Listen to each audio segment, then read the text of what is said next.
آج کل بہت سارے ساتھی ایسے ہیں مسلمان ہیں کہ ان کو پتہ ہی نہیں چلتا کہ ہم کیا کہہ رہے ہیں، کفریہ جملہ کہہ دیتے ہیں جس کی وجہ سے وہ دائرہ اسلام سے خارج ہو جاتے ہیں۔ مثال کے طور پہ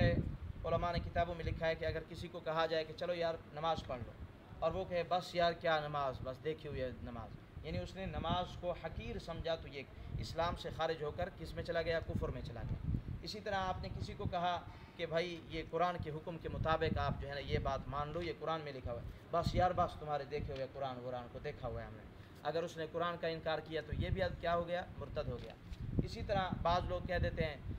اگر کسی کو کہیں نا کہ فلاں عالم صاحب جو ہے نا وہ قرآن کی آیت پڑھ کے بتلا رہے تھے کہ یہ مسئلہ جو ہے نا ایسا ہے، تم اس کے خلاف کر رہے ہو، اور وہ کہ بس یار بس مولویوں کے قصے کہانے سنے ہوئے ہیں، اگر اس طرح کہہ دیا تو وہ بھی دائرہ اسلام سے کیا ہو جائے گا؟ خارج ہو جائے گا۔ اب اس کی بیوی اس سے ختم، نکاح اس کا ختم، اولاد اس سے الگ،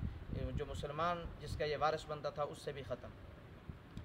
تو الفاظ آج کل تو آج سے 200-300 سال پہلے علامہ شامی رحمۃ اللہ علیہ ایک بہت بڑے عالم گزرے ہیں، انہوں نے فتوے کی کتاب لکھی ہے فتاوی شامی۔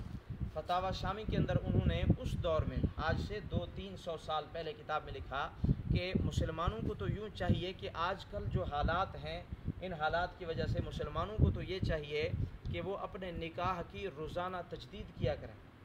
اپنے نکاح کو روزانہ 2 گواہوں کی موجودگی میں میاں بیوی کہہ دیں کہ میں آپ کے نکاح میں ہوں، آپ وہ کہہ دیں کہ میں قبول کرتا ہوں، میں آپ کے نکاح میں آتا ہوں، یہ کہنا روزانہ چاہیے۔ کیوں؟ اس لیے کہ کہا کہ آج کل مسلمان ایسے جملے استعمال کرتے ہیں کہ ان کو پتہ ہی نہیں ہوتا کہ ہم کون سے جملے استعمال کر رہے ہیں، اور نتیجہ یہ نکلتا ہے کہ وہ جملے استعمال کرنے کی وجہ سے وہ دائرہ اسلام سے کیا ہو جاتے ہیں؟ خارج۔ اب جب دائرہ اسلام سے نکل گئے، دوبارہ اگرچہ کلمہ پڑھ کے مسلمان بھی ہو گئے، تو وہ بیوی حلال نہیں ہوئی اس کے لیے ابھی تک، اس سے حلال ہونے کے لیے دوبارہ گواہوں کی موجودگی میں نکاح ہونا، ایجاب قبول کا ہونا ضروری تھا۔ اس لیے علامہ شامی رحمۃ اللہ علیہ